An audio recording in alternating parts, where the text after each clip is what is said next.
अस्सलामुअलैकुम, welcome to my channel. हमारा आज का टॉपिक है वैलिडिटी। तो वैलिडिटी क्या होता है? कोई भी टेस्ट जो उसका मकसद है उस मकसद पे पूरा उतर रहा है या नहीं उतर रहा, ये बेसिकली वैलिडिटी होती है। इसकी डेफिनेशन क्या है? Validity is extend to which a test measures what it claims to measure. इसका मतलब यही है कि टेस्ट का जो मकसद है, जिस मकसद के लिए टेस्ट को बनाया गया है, वो उस मकसद पे पूरा उतर रहा है या नहीं, वो मकसद पूरा कर रहा है या नहीं। फॉर एग्ज़ाम्पल, इसकी एग्ज़ाम्पल देख लेते हैं, उससे सही समझ आ जाएगी अच्छे तरीके से। फॉर एग्ज़ाम्पल, इंग्लिश का टेस्ट अगर हम बना रहे हैं क्लास 8 का, तो हम उसके अंदर फ़िज़िक्स के क्वेश्चंस ऐड नहीं कर सकते। अगर हम उसके अंदर फ़िज़िक्स के क्वेश्चन वो भी क्लास 9 के ऐड करेंगे तो उसके अंदर वैलिडिटी नहीं होगी, क्योंकि वो इंग्लिश का टेस्ट है, उसका मकसद इंग्लिश को मेजर करना है, तो उसके अंदर इंग्लिश के ही क्वेश्चंस शामिल होने चाहिए।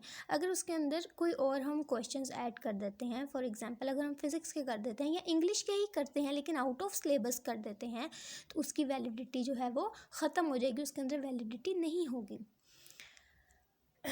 उम्मीद है वैलिडिटी समझ आ गई होगी। नेक्स्ट हम इसके टाइप्स पे चलते हैं। सबसे पहली टाइप है कंटेंट वैलिडिटी। कंटेंट वैलिडिटी नाम से पता लग रहा है कि उसका कंटेंट वैलिड हो, अगर फॉर एग्ज़ाम्पल अपने डोमेन के मुताबिक हो।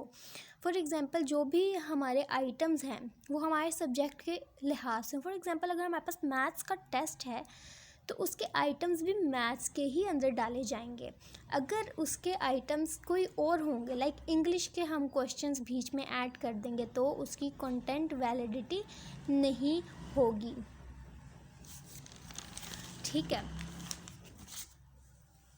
कंटेंट वैलिडिटी समझ आया कि अगर हम डिप्रेशन को मेजर कर रहे हैं तो उसके अंदर हम मैथ्स टेस्ट को ऐड नहीं कर सकते, मैथ्स के क्वेश्चंस ऐड नहीं कर सकते, हमें कंटेंट उसका वैलिड चाहिए। अगर हम मैथ्स का टेस्ट कर रहे हैं तो उसके अंदर मैथ्स के ही क्वेश्चन होने चाहिए। अगर हम डिप्रेशन का टेस्ट कर रहे हैं तो उसके अंदर डिप्रेशन की फीलिंग्स के ही क्वेश्चंस आने चाहिए, तब हम कहेंगे इसके अंदर कंटेंट वैलिडिटी मौजूद है।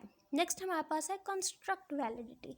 कंस्ट्रक्ट वैलिडिटी जो है कंटेंट वैलिडिटी के बाद है। अगर हमारे पास डोमेन के मुताबिक टेस्ट बन गया है, यानी मैथ्स के अंदर मैथ्स का ही क्वेश्चंस ऐड हैं, डिप्रेशन के अंदर डिप्रेशन वाले ही क्वेश्चंस ऐड हैं, तो किस लिहाज तक, किस हद तक उसके अंदर ऐड किए गए हैं। कंस्ट्रक्ट वैलिडिटी बेसिकली होता है how well test measures, how well it measures what it claims to major.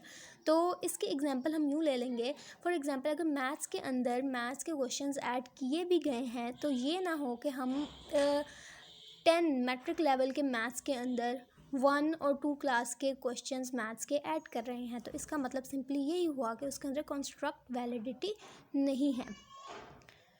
समझ आ गई आप लोगों को? कंस्ट्रक्ट वैलिडिटी बेसिकली होता है उसके अंदर डोमेन तो है, कंटेंट वैलिडिटी तो मौजूद है, लेकिन उसके अंदर हमने जो क्वेश्चंस डाले हैं वो अप्रोप्रिएट नहीं हैं, तो उसके अंदर कंस्ट्रक्ट वैलिडिटी नहीं होगी जब तक उसके क्वेश्चंस अप्रोप्रिएट नहीं होंगे। थर्ड हमारे पास मौजूद है कॉनकरेंट वैलिडिटी। कॉनकरेंट वैलिडिटी बेसिकली तब पाई जाती है जब हम एग्जिस्टिंग टेस्ट को कंपेयर करते हैं न्यू टेस्ट से। अगर इन दोनों के रिज़ल्ट कंपेयर करने के बाद इन दोनों टेस्ट के रिज़ल्ट सेम आएंगे तो उसके अंदर, उस टेस्ट के अंदर कॉन्ग्रुएंट वैलिडिटी पाई जाएगी। ठीक है, फॉर एग्जांपल हम एग्जांपल ले लेते हैं कि मिड टर्म के एग्ज़ाम्स को हमने कंपेयर किया फाइनल एग्ज़ाम्स पे।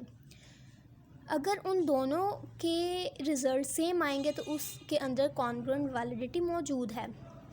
अगर हम इसको दूसरी तरीके से देखें तो इसके रिज़ल्ट्स डिफरेंट भी हो सकते हैं। मतलब एक बच्चे ने मिड टर्म में बहुत अच्छा नंबर लिए हैं लेकिन फाइनल्स में वो 0 हो गया, इसका मतलब ये भी हो सकता है कि उसके अंदर क्या कहते हैं, उसने बच्चे के सर्कमस्टांसेस ऐसे हो गए हों कि उससे पढ़ा ना गया हो। दूसरी तरफ हम ये भी कह सकते हैं कि कॉन्ग्रुएंट वैलिडिटी जो है वो उसकी नहीं है उसके अंदर। ठीक, देन हमारे पास प्रिडिक्टिव वैलिडिटी आ जाएगी। प्रिडिक्टिव वैलिडिटी वो होती है जो बिहेवियर को देख के फ्यूचर उस इंडिविजुअल का फ्यूचर बिहेवियर इंडिविजुअल का प्रिडिक्ट कर सके उसकी स्किल्स को देख के। फॉर एग्जांपल हम बंदे को कह ही देते हैं कि इस बंदे का फ्यूचर बहुत ब्राइट है, तो ये उसकी बेसिकली बिहेवियर, उसकी स्किल्स को देख के हम उसका फ्यूचर प्रिडिक्ट कर देते हैं, तो ये प्रिडिक्टिव वैलिडिटी है। इसके अंदर हम एग्जांपल लेंगे प्री एम्प्लॉयमेंट टेस्ट की, कि हम प्री एम्प्लॉयमेंट टेस्ट कब लेते हैं, एम्प्लॉय को हायर करने से पहले कि उसके अंदर इतनी काबिलियत है कि वो इस जॉब को कर पाएगा कि नहीं, मतलब हम उस टेस्ट से उसका फ्यूचर का बिहेवियर प्रिडिक्ट कर लेते हैं।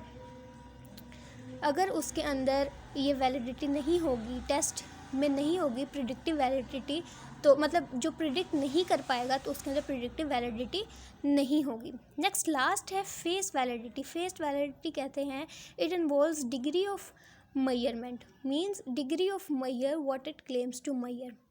ठीक है, मतलब क्या हुआ, ये सबसे वीक इसको कहा जाता है फेस वैलिडिटी को, क्योंकि फेस वैलिडिटी क्या होता है, सिर्फ देख के, आप एक नज़र देख के तो है, आप इसको कह दें कि हाँ ये ठीक है। मतलब फॉर एग्जांपल अगर हम मैथ्स टेस्ट ले लेते हैं, हम देख लेते हैं मैथ्स टेस्ट को सिर्फ एक नज़र में, हमने देखा है उसके अंदर नंबर्स ऐड हैं, प्लस माइनस ऐड हैं, तो हम कहते हैं हाँ भाई ये मैथ्स का टेस्ट है, बिल्कुल ठीक है, वैलिड है ये। इसको हम फेस वैलिडिटी कहते हैं। सबसे वीकर इसलिए क्योंकि हम देख के किसी भी चीज़ को देख के हम उसको नहीं मेजर कर सकते, उसको नहीं कह सकते हाँ भाई ये ठीक है। इसी तरह फॉर एग्जांपल हम इसीलिए इसको वीकर कहते हैं, और सिर्फ एक्सपर्ट इसको कर सकते हैं क्योंकि वो कर करके एक्सपर्ट्स हो चुके होते हैं। ठीक है, इसके अंदर हम एक और एग्जांपल ले लेंगे। फॉर एग्जांपल हमने किसी भी रिसर्च का हाइपोथेसिस बनाया है, तो मिस उसको सिर्फ देखकर ही रिजेक्ट कर देती हैं। क्यों? फेस वैलिडिटी की वजह से, क्योंकि उसको देखकर ही उनको पता लग जाता है कि ये ठीक नहीं है। एज अ टीचर वो एक एक्सपर्ट हो चुके होते हैं, उनको फेस वैलिडिटी मालूम हो जाती है सिर्फ देख के ही हाइपोथेसिस को। तो बेसिकली ये थे वैलिडिटी और types of validity. I hope so कि आप लोगों को समझ आए हों। कोई क्वेश्चन, कोई आपको मिसअंडरस्टैंडिंग हो तो प्लीज़ डू कमेंट्स, मैं उनको रिसॉल्व करने की कोशिश करूँगी। Thank you. Please subscribe, like if you like the video. Thank you.